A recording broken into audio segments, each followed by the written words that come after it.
Hello, and welcome back to Let's Get Lit. In today's episode, we're going to go over Chapter 16 of Frankenstein by Mary Shelley. Remember, the previous 15 videos are up for your viewing pleasure, so watch those first before continuing on with this one.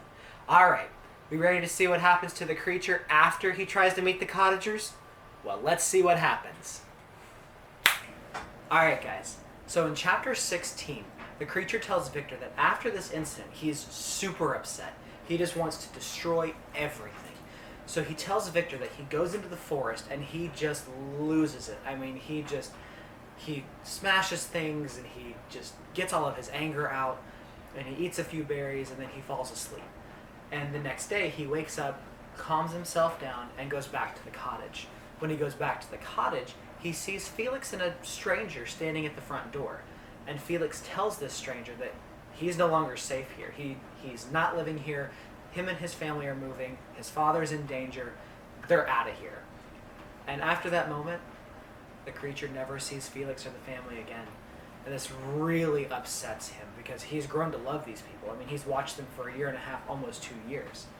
And so he, whenever the family's gone, he goes into the garden, he just destroys everything, all the produce, all of the hard work they did, and at night he lights a stick and a torch, and he throws it inside the cottage, and it just lights on fire. And after this moment, he decides to run away from the crime that he's just committed.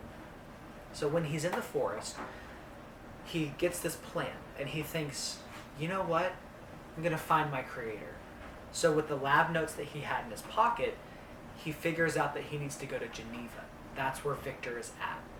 Now, during this time, or before this time, Felix had taught Agatha some geography of the world, which the creature studied and learned alongside Safi. And so he knew the general direction of where to go, just not the specifics. So he takes the lab notes and he starts walking. And he walks for a long time. And he notices this, and he says this, by the changing of the seasons. And so he travels at night, so that way he doesn't run into anybody and doesn't try to cause any harm.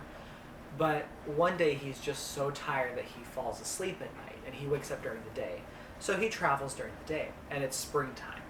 Now this fills him with delight. He loves to see the trees and the birds and the flowers and all of this beauty that nature has to offer. And as he's walking, he stops to take a break, and he sees this little girl run into the forest. And she's laughing and smiling, and you can tell that she's playfully running away from somebody. So he hides. He doesn't want her to see her. But whenever he goes to hide, he notices that she falls into a river. And the creature is upset, and so he runs to the little girl, and he pulls her out. And just as he pulls her out, the man who she was running from playfully sees the creature. And he snatches that little girl away from the creature, thinking the creature hurt her, and he starts running. Well, the creature wants to know if she's okay. He wants to know if she's going to live. So he starts following behind them. Well, the young man sees this. He turns around, and he shoots the creature in the arm, and the creature falls and collapses in pain. And so the creature never knows what happens to the little girl or the young man. And after this, the creature continues to travel, but making sure it's only by night. He does not want a repeat of any of this accident. So he keeps walking, and he keeps walking, and he says that about 2 months later, he finally gets to Geneva, and he sleeps, and he collects himself. Well, one day, when he's made it to Geneva, this little boy runs in the forest, and the creature thinks, here's my chance. I've tried it with the older generation.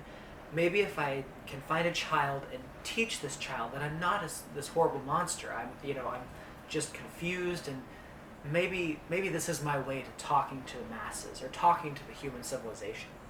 So he goes to the little boy and he says, come with me. I want to teach you. I want to show you who I am. I'm not this horrible creature.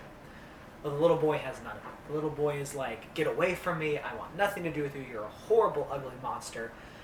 And the creature is like, no, come with me. Let me teach you who I am. Let me show you who I am, my true colors. And the little boy says, well, my papa, Monsieur Frankenstein, is going to punish you if you don't leave me alone. And the creature flips a switch. When he hears that name, he just gets so angry. Well, and he picks up the little boy, not in anger, but he picks up the little boy to take him away. And the little boy is struggling and yelling and everything else. And so the creature goes to silence him. Well, the creature doesn't know his own strength, and in the course of silencing him, kills the little boy. And so he puts the little boy down, and he sees this locket around the little boy's neck. And so he takes the locket because it's shiny, and he runs away. And that's when obviously the family finds, William, the young boy. And, the creature is then walking and trying to figure all this stuff out. And so as he's thinking, he sees a barn. And so he goes into this barn to try to hide, to try to, be around the spot. Because since the little boy's last name was Frankenstein, maybe Victor would show up soon enough. Well, when he gets inside the barn, he sees this young lady sleeping there. So he goes to her and he whispers in her ear, telling her to get up, to go home. And in the meantime, he plants the locket in one of the folds of her dresses.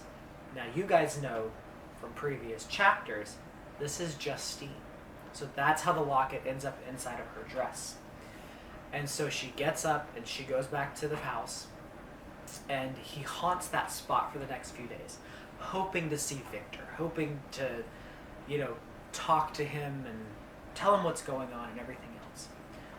And so, he ends the conversation with Victor, and he says that this is what's happened. And before Victor can say anything, the creature makes one plea. And the creature says, "Can you give me a companion? Can you build me a spouse?"